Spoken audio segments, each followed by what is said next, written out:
Good evening friends, welcome to the trader. 17 December ఇవాళ Nifty 42 points నెగిటివ్లో close అయింది.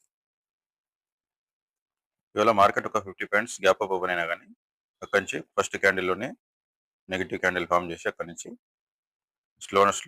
స్లోగా market కిందికే రావడం జరిగింది. మార్కెట్కి స్లోగా కిందికి వచ్చినా కానీ ఫుడ్ ప్రీమియంస్లో ఆ రకమైన ప్రీమియం అప్రిజియేషన్ అనేది కనిపించలేదు.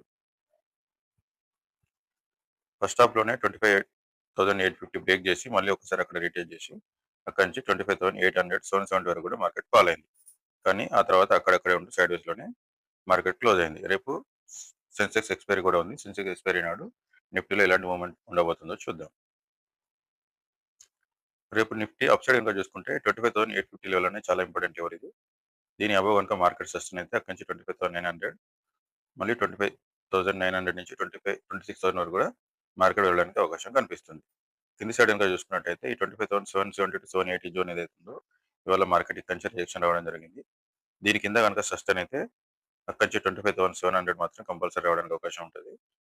దాని కింది కనుక మార్కెట్ వెళ్తే అక్కడి నుంచి మంచి ఫాల్ ఉండడానికి అవకాశం ఉంది. 25,650 600 వరకు కూడా రేపటి రోజు మార్కెట్ రావడానికి అవకాశం కనిపిస్తుంది. ఈ 25,700 లెవెల్ అనేది చాలా ఇంపార్టెంట్ సపోర్ట్ ఇది లైవ్ మార్కెట్లో బ్రేక్ అయితే కనుక 25,600 వరకు కూడా రావడానికి అవకాశం కనిపిస్తుంది. మీకు నా వీడియోలో ఇచ్చిన లెవెల్స్ చూసుకోవాలనిపిస్తే వీడియోని లైక్ చేయండి, షేర్ చేయండి, కామెంట్ చేయండి, సబ్స్క్రైబ్ చేయడం మాత్రం మర్చిపోకండి. Thank you.